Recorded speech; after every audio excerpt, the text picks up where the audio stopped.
Okay, good morning guys, I hope you're very well. Today's lesson is about the verb to be. Okay, buenos días chicos, espero que estén bien. La lección de hoy trata del verbo to be, el uso del verbo to be, the use for the verb to be. Now, the first thing that you have to take into account, what is the verb to be or what does it mean? Lo importante que tienen que tomar en cuenta ustedes es acerca de este verbo, es lo que significa.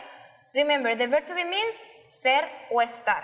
El verbo to be significa ser o estar. Now, the communicative function of the use or the use for this kind of verb is the following. Por ejemplo, la función comunicativa del verbo to be o el uso para este verbo son las siguientes. Por ejemplo, the first one. The first one says that we use the verb to be when we are talking about the origin of a person. Queremos hablar acerca del origen de una persona. For example, we have the following sentence. I'm from Venezuela. Queremos hablar del origen de una persona. En este caso hablamos de una nacionalidad, de un país. I'm from Venezuela. Yo uso el verbo to be para hablar entonces acerca del origen de la nacionalidad de alguien. The following aspect about the verb to be is that using adjective you can describe people or things. For example, the car is red.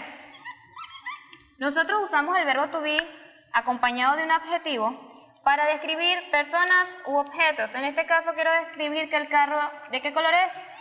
Rojo. Uso un adjetivo y el verbo to be me indica entonces una descripción. También pudiese decir they are not shy.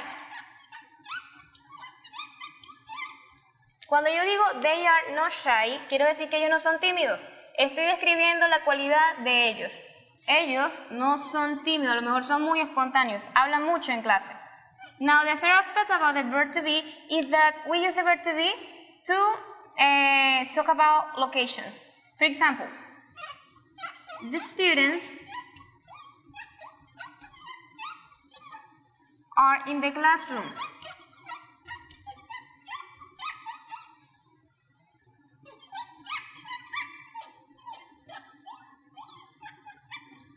Queremos decir que los estudiantes están en el salón de clase. The students are in the classroom. Recuerden, el verbo to be significa ser y estar. En este caso, el verbo estar. Los estudiantes están en el salón de clase. Yo uso el verbo to be para expresar entonces ubicación, locations. Now, the following aspect about the verb to be is that we use the verb to be to talk about occupations, for example.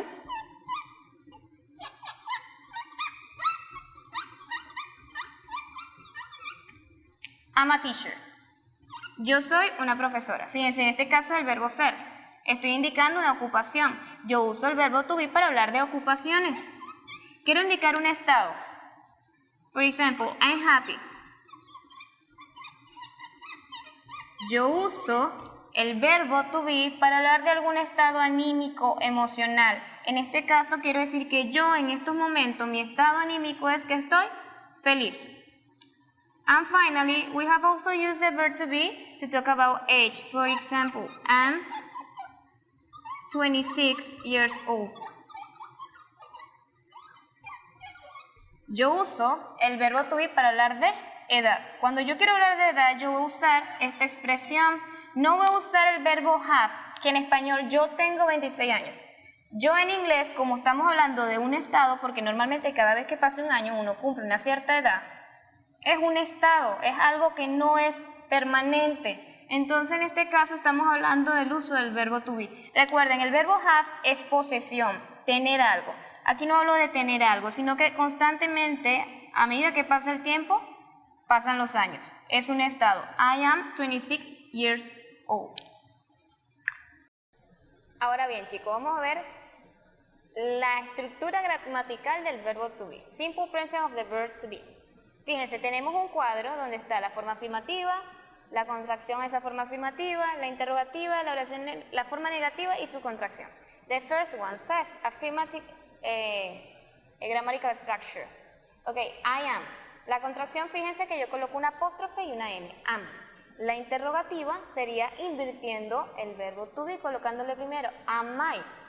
Y recuerden, todo el complemento después junto con el signo de interrogación al final. Ahora, la forma negativa, recuerden, siempre es el verbo to be y la negación. I am not. Su contracción, ya saben entonces, contraemos entre el pronombre y el verbo am y seguido viene la contracción. Am not. Ahora, you are. Esa es la segunda persona del singular. Fíjense, la contracción, your. La forma interrogativa, como les dije, colocamos el verbo al principio seguido el pronombre. La forma negativa, siempre se coloca la negación, el not. La forma larga es you are not y la forma corta, en vez de contraer el pronombre con el verbo, vamos a contraer es el verbo con la negación. Aunque inclusive ustedes pueden contraer el verbo con el pronombre, ustedes pueden decir you're not. En este caso podemos decir you aren't. Ahora, la forma afirmativa para la tercera persona del singular. He is, she is, it is. El verbo is trabaja con los tres pronombres personales. Recuerden, la contracción, his, she's, its. Repito, his, she's, its. Ahora, recuerden, interrogativa siempre se coloca el verbo to be al principio. Is he, is she, is it y el complemento con el signo de interrogación al final. Seguido la negación, facilito, verbo negación. He is not, she is not, or it is not. También pudiesen decir it is. Esa T se convierte como una R en la pronunciación. It is not. Ahora la contracción, pueden decir he isn't, she isn't, and it isn't. Fíjense, yo uno el it con el is. It is, it isn't. Ahora, primera persona del plural, we are. Where, are we, la forma interrogativa, we are not, and we aren't, la contracción, sencillito, así como estamos haciendo con los demás. Ahora, al igual que el de arriba, tenemos la segunda persona del plural, you are, your, are you. Recuerden, verbo to be al principio para hacer una pregunta.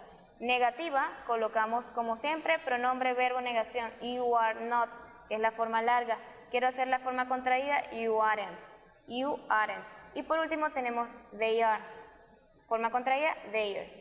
Interrogativa, al principio el verbo, are they. ¿Qué es lo que sigue? La negación, ya saben cómo hacerla, pronombre, verbo, negación, they are not. Y contraída, ya saben, contraen el verbo y la negación, they aren't, they aren't.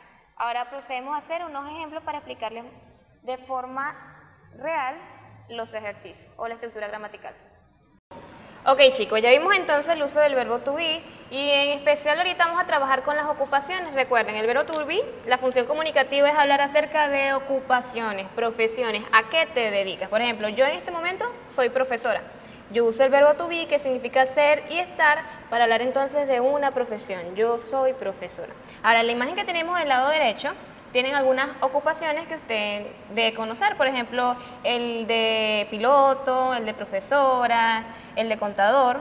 Ahora nosotros vamos a agarrar una de esas ocupaciones y vamos a crear una oración para explicarles un poco entonces cómo se formaría la pregunta y cómo esta a su vez se responde de forma corta, larga, positiva y negativa. Vamos a agarrar por ejemplo la ocupación teacher, sencillo, lo que ustedes ya saben, teacher. Usando un ejemplo, pudiésemos decir Paul is a teacher. O sea, Paul es un profesor. Tenemos una oración positiva, fíjense. El verbo to be me indica entonces la ocupación que ejerce Paul. Ahora, cuando yo lo pase a pregunta, sencillo, yo cambio el verbo y lo coloco en primera posición. Is Paul a teacher? Y con un signo de interrogación al final. Luego las respuestas cortas y largas empiezan con un yes o con un no. En el caso positivo sería yes, sustituimos Paul por el pronombre personal, el cual es he, seguido el verbo to be y el complemento. Ahora quiero decir que no es un profesor, sencillo, yo digo he, la forma negativa que vimos en el cuadro puede ser he is not o isn't, que es la forma contraída, y seguido el complemento. Quiero formar respuestas cortas, ya saben, y si no saben, bueno, dense cuenta que se forma con pronombre y el verbo to be. Pronombre y el verbo to be en su forma negativa.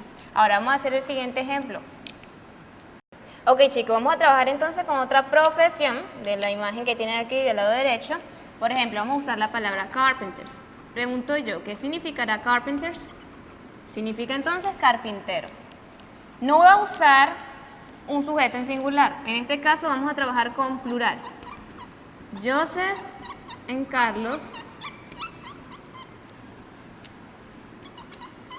are carpenters. Fíjense bien, yo le añado una S al final, ¿por qué? Porque estoy pluralizando el sustantivo. Si yo quiero trabajar una oración en singular, sabemos entonces que vamos a colocar la palabra carpenter sin la S. Ahora, cuando yo lo paso a pregunta, les había comentado ya anteriormente con el ejemplo que vamos a colocar el verbo to be de primero. Seguido, colocamos el sujeto. Joseph and Carlos. ¿Qué estamos preguntando? Si son Joseph y Carlos carpinteros. Carpenters. Y el signo de interrogación al final de la oración. Ahora quiero responder de forma corta, larga, positiva y negativa. Empezamos con la afirmativa larga. Sustituyo el sujeto. No voy a volver a colocar Joseph and Carlos. Voy a colocar ahora el pronombre personal que sustituye al sujeto. Seguido, el verbo to be, que trabaja con el pronombre personal they. Y por último, el complemento. Ahora, quiero hacer una oración negativa larga. Sencillo, coloco lo mismo. Pero en vez de colocar el verbo de forma afirmativa, ya sabemos entonces que podemos decir are not o puedo decir aren't, que es la contracción del verbo y la negación. Y por último, la profesión, que entonces es carpenters. Ahora, quiero las respuestas cortas. Ya saben, yes or no, pronombre, y lo que va a variar entonces es el verbo to be, que aquí va de forma positiva y aquí va de manera negativa. Tenemos entonces, resumimos, profesión. Trabajamos con la profesión carpenter. Tienen muchas más y pueden hacer muchas oraciones de manera de ejercicio. Ahora voy a escoger un sujeto, Joseph and Carlos, y digo que son carpinteros. Joseph and Carlos are carpenters. Ahora, cuando lo paso a pregunta, ya saben, colocamos el verbo to be de primero, seguido viene el sujeto, Joseph and Carlos, y por último el complemento que habla acerca de la ocupación o profesión. Are Joseph and Carlos carpenters? Y el signo de interrogación al final. Cuando yo quiera responder de forma positiva o negativa, corta y larga, ya sabemos lo que vamos a hacer. Si es respuestas largas, tienen complemento. Pronombre, verbo, complemento. Sustituimos entonces el sujeto, que es Joseph and Carlos, por el pronombre. Ahora, quiero hacerlo de forma negativa. Ya saben entonces, semejante a la oración, la diferencia es que voy a colocar el verbo to be negado, ya sea de forma larga o de forma corta. Y si vamos a hablar de respuestas cortas, sencillo, pronombre, verbo, pronombre, verbo. Recuerden entonces, el verbo to be se usa para hablar de estatura, de alguna característica con adjetivos. Podemos hablar de ocupaciones, de edad. Esa es la función comunicativa del verbo to be. Yo les estaré subiendo por la página la guía referente a la lección del día de hoy. Que tengan un feliz día.